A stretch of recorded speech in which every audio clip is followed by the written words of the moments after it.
ഈ സാധനം എങ്ങനെയുണ്ട്? നിങ്ങൾക്ക് ഇഷ്ടമായോ? ഇതിലേ നമുക്ക് നമ്മളുടെ വേണ്ടപ്പെട്ട ഡേറ്റ്സ്, നോട്ട്സ്, ഇമ്പോർട്ടൻ്റ് ആയിട്ടുള്ള പല കാര്യങ്ങളും എഴുതി സൂക്ഷിക്കാൻ പറ്റും. അപ്പോൾ നല്ല ഭംഗിയായിട്ട് സൂക്ഷിച്ച് വെക്കാൻ പറ്റുന്ന ഈ ഒരു സാധനം ഉണ്ടാക്കുക എന്നുള്ളത് അത്ര ബുദ്ധിമുട്ടുള്ള കാര്യമല്ല, വളരെ സിമ്പിൾ ആയിട്ടുള്ള കാര്യങ്ങളാണ്. അപ്പം നമുക്കിതിന് ആവശ്യമായിട്ടുള്ളത് ഒരു സ്റ്റിക്കി നോട്ട്സ് വേണം, പിന്നെ മാർക്കർ വേണം, സ്കെച്ച് പെൻസ് വേണം. ഇത്തരം കാര്യങ്ങൾ മാത്രമേ ആവശ്യമുള്ളൂ കേട്ടോ. അപ്പം നമ്മൾക്ക് സ്റ്റിക്കി നോട്ട്സ് ആദ്യം ചെറുതായിട്ട് ഇതുപോലെ കട്ട് ചെയ്തെടുക്കാം. അപ്പം ഞാനിവിടെ 2 കളേഴ്സിലുള്ള സ്റ്റിക്കി നോട്ട്സ് ആണ് എടുത്തിരിക്കുന്നത്, ഗ്രീനും യെല്ലോയും. ഇതിലെ സ്റ്റിക്കി നോട്ട്സ് 3 ഡോട്ട്സ് ഇടാൻ പാകത്തിനാണ്ടോ ഞാൻ കട്ട് ചെയ്തെടുത്തിരിക്കുന്നത്.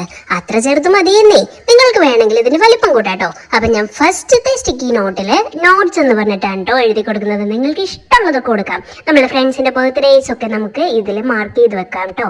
നമ്മൾ മറന്നു പോകാതിരിക്കാനായിട്ട് എഴുതി സൂക്ഷിച്ച് നല്ല ഭംഗിയായിട്ട് വെക്കാം. പിന്നെ വേണമെങ്കിൽ നമുക്ക് ഇതൊക്കെ ഇങ്ങനെ ഉണ്ടാക്കി ഗിഫ്റ്റ് ആയിട്ട് കൊടുക്കുകയും ചെയ്യാം കേട്ടോ. നമ്മൾ ഏതായാലും ഈ വെക്കേഷന് ചുമ്മാ തരുന്ന ബോറടിക്കുന്ന സമയമല്ലേ, അപ്പം നമുക്ക് ഇതുപോലെയുള്ള ഭംഗിയുള്ള കാര്യങ്ങളൊക്കെ ഉണ്ടാക്കി നമുക്ക് സമയം കളയാം. അങ്ങനെ ഞാൻ ഓരോ സ്റ്റിക്കി നോട്ട്സിലും ഇതുപോലെ വരച്ചു കൊടുക്കുന്നുണ്ട്. ഈ വരച്ചു കൊടുക്കുന്നിടത്തൊക്കെ നിങ്ങൾക്ക് ഇഷ്ടമുള്ള കാര്യങ്ങളൊക്കെ നോട്ട് ചെയ്ത് വെക്കാം കേട്ടോ. ഇനി നമ്മൾക്ക് ഇതൊരു ബുക്കിന്റെ ആ ഒരു ഭംഗി തോന്നാൻ വേണ്ടിയിട്ട് ഇതിന്റെ സൈഡ് ചെയ്യുന്നത് ഇതുപോലെ ഒന്ന് ചരിച്ചൊരു വര കൊടുക്കാം. അതിനുശേഷം അത് മേലേക്ക് അതിന്റെ ലെങ്ത്തിലേക്ക് നമുക്ക് ഇതുപോലെ കുറച്ചൊന്ന് നീളത്തിലേക്ക് അങ്ങനെ വരച്ചു കൊടുക്കാം. സ്കെയിൽ ഉപയോഗിക്കുന്നതായിരിക്കും കേട്ടോ കുറച്ചുകൂടി ഭംഗി ഉണ്ടാവാൻ എളുപ്പം. അപ്പോൾ അതിന്റെ അറ്റത്ത് ചെന്ന് മുട്ടരുത്, അതിന് തൊട്ട് മുന്നായിട്ട് നിർത്തുക. അവിടെ നിന്ന് നമുക്ക് ചരിച്ചതാ ഇതുപോലെ ഒരു വര കൂടി കൊടുക്കാനുണ്ട്. അങ്ങനെ നമ്മൾ ഇതിന് ചുറ്റും വരച്ചു കൊടുക്കണം കേട്ടോ. അപ്പം നമ്മൾ ഇതിന്റെ ടോപ്പ് സൈഡ് വരക്കുമ്പോൾ എപ്പോഴും അതിനോട് ചേർത്തിട്ട് വരക്കുക. അത് നമ്മൾ താഴെയൊക്കെ വരക്കുമ്പോൾ കുറച്ചൊന്ന് താഴത്തേക്ക് ഇറക്കി വരക്കുക. എന്നാൽ മാത്രമാണ് അതിന് നമ്മൾക്കൊരു HD ഫീൽ കിട്ടുള്ളൂ. അപ്പം അതിന് വേണ്ടിയിട്ടാണ് നമ്മൾ അങ്ങനെ ചെയ്യുന്നത്. HD ഫീലെന്നോ 3D ഫീലെന്നോ നിങ്ങൾക്ക് ഇഷ്ടമുള്ളതുപോലെ അത് വരച്ച് ഭംഗിയാക്കി എടുക്കാം കേട്ടോ. അപ്പം ഞാനിതുപോലെയാണ് ചെയ്തെടുക്കുന്നത്. ഇനി അതിനുള്ളിൽ അതിനൊരു ഒറിജിനാലിറ്റി കിട്ടാൻ വേണ്ടിയിട്ട് നമ്മൾ അതിൻ്റെ ഉള്ളിൽ ഇതുപോലെ ചെറിയൊരു വര കൂടി ചേർത്ത് കൊടുക്കുന്നുണ്ട്.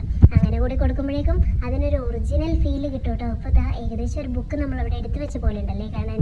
എനിക്ക് ഭയങ്കര ഇഷ്ടമായി കേട്ടോ. അപ്പോൾ ഇതുപോലെ നമ്മൾ തുറന്നിരിക്കുന്ന ബുക്കൊക്കെ അടച്ചു വെച്ചേക്കുക.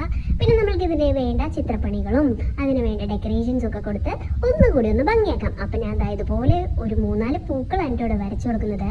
പൂക്കളും അതിൻ്റെ തണ്ടുകളും സ്റ്റെമ്മും അതിൻ്റെ ലീവ്സും ഒക്കെ വരുമ്പോഴേക്കും ആ പേജിന് ഒരു ഭംഗി കൂടും. അപ്പം ഞാൻ പൂക്കൾ വരയ്ക്കുകയാണ്.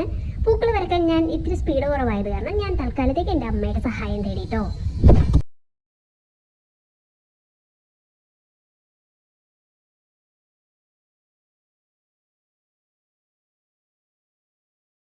അപ്പം ഇതിൻ്റെ ലീവ്സും സ്റ്റെംസും ഭംഗിയായുള്ള പൂക്കളും ഒക്കെ വരച്ച് നമ്മൾ ഏകദേശം ഒക്കെ ഒന്ന് സെറ്റ് ആക്കിയിട്ടുണ്ട്. അപ്പോൾ ഇതാണ് ഇതിൻ്റെ ഫൈനൽ ലുക്ക്. വീഡിയോ ഇഷ്ടപ്പെട്ടാൽ ലൈക്ക് ചെയ്യാൻ മറക്കരുതേ. അടുത്ത വീഡിയോ എന്ത് വേണമെന്ന് കമന്റ് ഇട്ടോളൂ, മറക്കാതെ പറയണേ.